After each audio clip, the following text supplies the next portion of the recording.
8월달 시장 분위기 어떻게 보세요? 8월이 되게 이제 혼란스럽죠. 왜냐하면 정부에서 세제 개편안 나왔잖아요. 근데 사실 지금 어떤 분위기냐면 이게 빠릿빠릿한 분들은 이걸 잘 이해하고 또 관심 없거나 부동산에 또 빠릿빠릿지 못한 분들은 이게 뭔 내용이지? 좀 헷갈리는 부분이 많아요. 왜냐면 일단은 양 자체로 밀어붙였잖아요.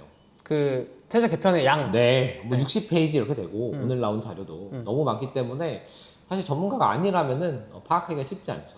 근데 결국에는 딱 정리하자면 최상급지는 살짝 흔들리고 중급지, 하급지는 문제 없다 이렇게 정리하면 됩니다. 아, 최상급지는 조금 빠지고 네. 중급지, 하급지는 문제 없다. 네. 왜냐하면 중급지, 하급지는 솔직히 어느 정도 한 15억에서 20억 이상 주택 가지고 있는 분들은 소득도 어느 정도 보통 나오고요. 요즘 가구 합산 소득이 연봉 1억 넘는 게 그렇게 어려운 일이 아니기 때문에 자기 집에도 들어갈 수 있어요. 전세가도 어느 정도 내줄 수 있고.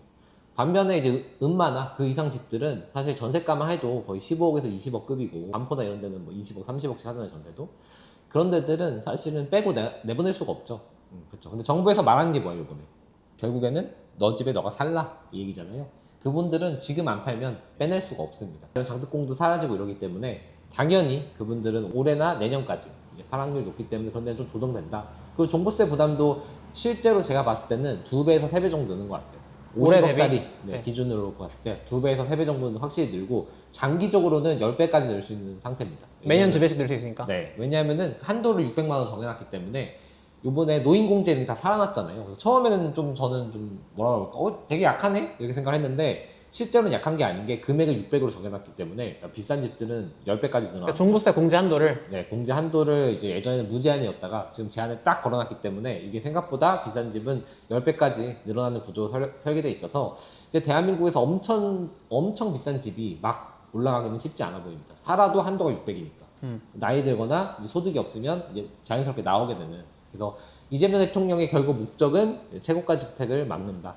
여기 이제 포커싱이 있었다. 다만 이제 30억 미만은 사실 최근에 포레스티아도 매물이 나오고 이제 서울들도 약간 옆으로 행보하는데 이거는 사실 세제 개편의 영향이 아니라 주식시장의 영향이 컸어요. 계속 말씀드리지만 지금 몇 억씩 잃은 사람이 많습니다. 근데 사실은 한 이틀 3일 전부터 코스닥으로 외국인 자금이 들어오고 그 다음에 코스피도 거의 지금 이틀간 사상 최대 매수가 붙었거든요. 외국인이. 그런 거 생각하면은 코스피도 다시 반등을 할 것 같고 그러면 사실 이 금액대에 굉장히 민감한 맞벌이 이제 주식을 열심히 투자한 이분들의 다시 자산 소득이 늘기 때문에 아마 특히 한 15억에서 한 25억 사이는 다시 출발하지 않을까 이렇게 보고 있습니다. 근데 이게 대폭등은 아니고요. 그냥 하방 추세라고 지금 생각하는 분들도 있을 텐데 그건 아니다 이렇게 보시면 될 것 같습니다. 그럼 어쨌든 최상급지는 좀 막혀있거나 좀 빠지고 네. 어쨌든 그 아래 뭐 상급지나 중급지가 좀 붙은 거잖아요. 네. 근데 이게 위가 빠지는 상황에서 여기가 더 올라갈 수는 없잖아요. 뭐 더 근데 붙는 거예요? 더 붙는 건가요? 지금은 갭 차이가 꽤 멀었었죠. 예를 들면 반포가 70억이고 그 밑에 음마만 하더라도 40억밖에 안 하고 리센츠만 해도 30억대잖아요. 그 반포랑 사실 그렇게 멀지도 않은데 사실 금액차가 이미 2배 넘게 나고 있기 때문에 이미 갭 구간이 굉장히 커서 따라잡을 수 있는 여지가 많아요. 이미 공간이 많이 있어요. 예전처럼 반포랑 이제 잠실이랑 아니면 뭐 헬리오시티나 그 밑에 성남이나 갭이 작았으면 위가 막혀서 못 가는데 헬리오시티랑 포레스티아만 하더라도 16억대 지금 30억 초반이니까 거의 집값의 2배 정도 여유가 있거든요. 그러니까 막혀있지 않죠 지금. 네, 조금 더 그래서 그럼 좀 더 오를 수 있다. 이렇게 그쵸. 보겠네요. 특히 헬리오시티 30억 기준으로는 확실히 조금씩 타격을 보고 그래서 30억 기준이 딱 중립이고 그 전에 세제 개편 전과 후가 30억 이후는 이제 안 좋아지는 거거든요. 세제 개편 후가. 그래서 30억 미만의 애들이 30억까지 붙기에는 좋은 시장이다 라고 보고 세법도 얘기하는 게 그냥 너가 한 20억짜리 사가지고 네가 팔 때 한 30억 정도 되면은 그게 세법상 가장 유리하다 이렇게 얘기하고 있습니다. 그래서 이제는 똘똘한 한 채 시대가 아니라 똘똘한 중채.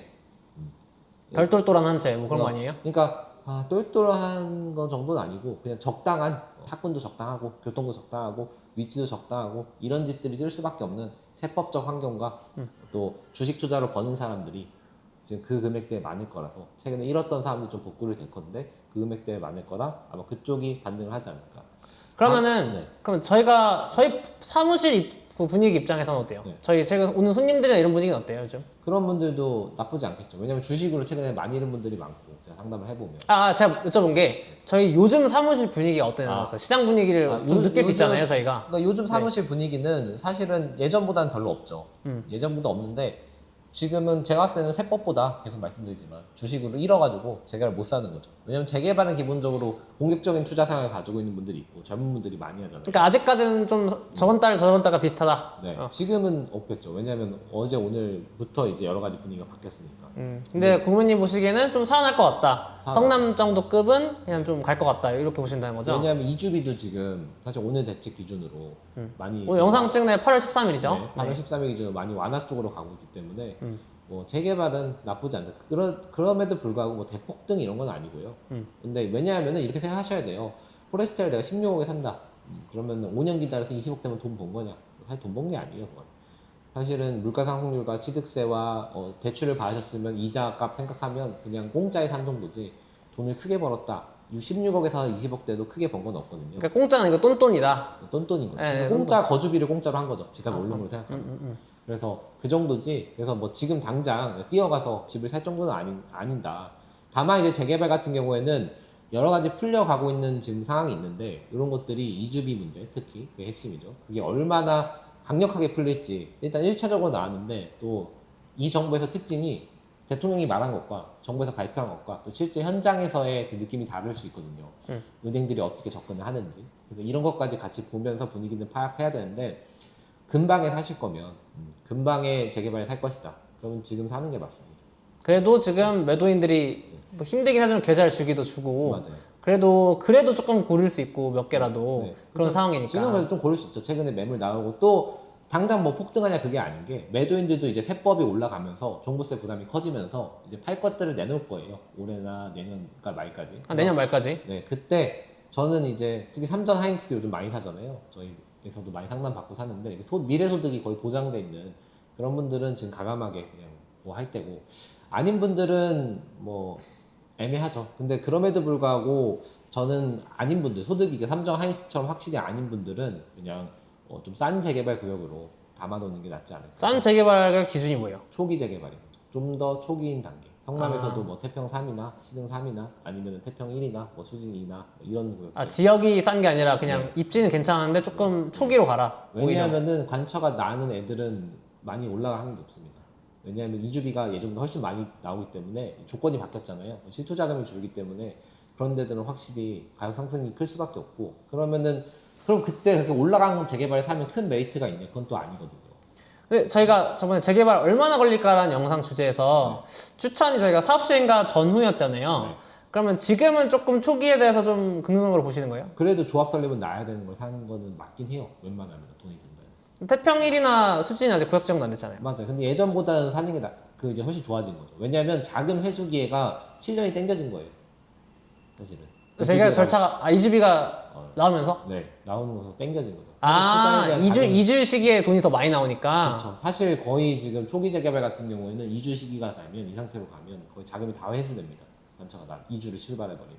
사실 내 돈이 거의 안 들어가는 거니까. 이해했어요. 그러니까 저희가 저번에 그때 말씀드렸던 걸 바뀐 게 아니라 네. 이번에 공급 대책에서 이주 대책 풀린다는 것 때문에 네. 재개발 자금적인 호재이기 때문에 그런 관점에서 이제 초기도 봐야 된다 이렇게 말씀하신 거죠? 왜냐하면 회수 단계가 예전에는 대충 저희가 한 14년 정도 봤잖아요, 재개발을. 14년. 네, 근데 그게 절반 정도 투자금은 회수가 안 되지만, 그러니까 전체 수익이 회수가 되는 거는 똑같이 14년, 15년 걸리지만, 이제 내가는 돈은 이제 초기에 산다면 7년이 지난 2주 단계에서 회수가 되는 거죠. 그렇기 때문에 이제 회수 기간이 짧아졌기 때문에 수익률이 훨씬 낮더라도 적은 돈을 벌더라도 훨씬 더 나은 투자가 된 건 사실이죠. 투자금 회수가 되기 때문에. 네, 그럼 어쨌든 지금까지 말한 거를 제가 좀 정리해보면은 시장 분위기는 최상급지는 조금 빠지고 그 나머지 중급지 이하는 뭐 크게 상관없이 오히려 오를 것 같고 그런 느낌이 든다는 거고 그리고 정부 정책 덕분에 좀 재개발이 조금 호재 쪽으로 또 재개발도 약간 상방 압력을 받는 그런 느낌이다라는 게 지금 분위기와 흐름을 지금 말씀해 주신 거네요. 맞습니다. 그래서 앞으로도 이런 흐름이 계속 유지가 될까요? 사실은 지금 이제 우리나라 부동산 시장은 우리나라 내부적으로 달린 것보다는 미국 나스닥 금리 꺾이는지에 따라 달렸어요, 나머지는. 그러니까 주식이 빠지면 다시 빠집니다, 제가 봤을 때. 지금 사람들이 계속 말씀드리지만 모두가 소득이 늘어나고 장사가 잘 되고 부자가 돼서 집값이 오르는 건 전혀 아니에요. 둘 중에 하나예요. 삼성은 하이닉스처럼 소수 잘 버는 대기업들이 있는 거고 그게 아니면은 주식이 올라서 그 자금으로 하기 때문에 이 쌍벽 중에 하나가 무너지면 또 못 가는 거거든요. 그래서 미국에서 사실 우리나라는 근데 우리나라는 신기한 게 그 미국의 경제 상황에 따라서 미국의 빅테크의 상황에 따라서 둘 다 영향을 동시에 받아요. 왜냐면 애플이나 아마존이나 구글 같은 거 빠지면 삼성 하이닉스도 고객들이기 때문에 떨어지는 거고, 그리고 걔들이 빠지면 삼성 하이닉스도 성과가 안 나오기 때문에 성과급을 주는 거고. 그래서 그런 미국의 기업들이 우리나라 지금 너무 직접적으로 영향을 받는다. 그래서 근데 부동산 시장까지 그런 데도 영향을 받는다는 거죠, 지금? 엄청 직접하게 영향을 받는 거죠. 사실은 그래서 부동산 시장 보려면 진짜 애플, 아마존, 구글 주가 보는 게 더 나을 정도로 지금은 특히 성남재개발 특히 더 이런 거가 민감하잖아요. 그래서 그런 거 영향이 있고, 그런 기업들이 흔들리지 않는다면 갈 수밖에 없는 상황인 거죠. 수출은 잘 되고 걔네들이 연관이 돼 있으니까 우리가. 근데 그런데 좀 보세요? 그런데 좀 흐름 어떤지 뭐 문제 있을 것 같은지 이런 요즘 거 돈은 보세요? 너무 잘 벌어요. 아직도 잘 벌어요? 네, 근데 지금은 뭐냐면 작은 경색은 좀 있습니다. 걔네들이 돈을 너무 많이 차입하기 때문에 빌려서 하는데 국채금리가 높잖아요. 그래서 사실은 경제 위기가 이런 상황에서 오긴 하거든요. 네, 어느 단계를 딱 넘으면 얘들 오라클이나 이런 데가 망하는 거죠. 그러면서 순식간에 이제 뭐 다 박살나고 이렇게 되는 게 역사였는데, 지금은 워낙 튼튼해서 단기간에 망할 필요는 없는 것처럼 보이고, 사실 지금 우리나라는 어떤 나라냐면요, 사실 미국이에요. 우리나라 지금 미국의 하청받는 하청 업체예요. 우리나라 지금. 우리나라 지금 잘 사는 이유는 다른 게 단 하나도 없고요. 그냥 미국이 중국을 견제하면서 중국이 몇 개 산업을 미국이 막아놔서 미국이 제조업을 안 하잖아요 지금. 그럼 우리나라한테 다 넘겨주는 거예요. 조선, 방산, 반도체, 뭐 우리나라가 하는 지금 화장품 이런 것들, 화장품도 지금 상한가거든요 다. 그래서 그런 것들 수출이 엄청 늘어나고 있는데, 이제 그런 것들 다 미국의 제조업을 우리나라가 맡아서 하는 거다. 그래서 미국의 그 제조업을 소비해주는 빅테크나 미국의 그 소비자들, 이런 애들이 멀쩡하다면 대한민국은 미국의 51번째 주로 경제는 따라간다 이렇게 보시면 됩니다. 알겠습니다. 오늘 이런 시장 분위기 이런 것들은 이렇게 네. 정리해보는 거죠? 네, 그쵸.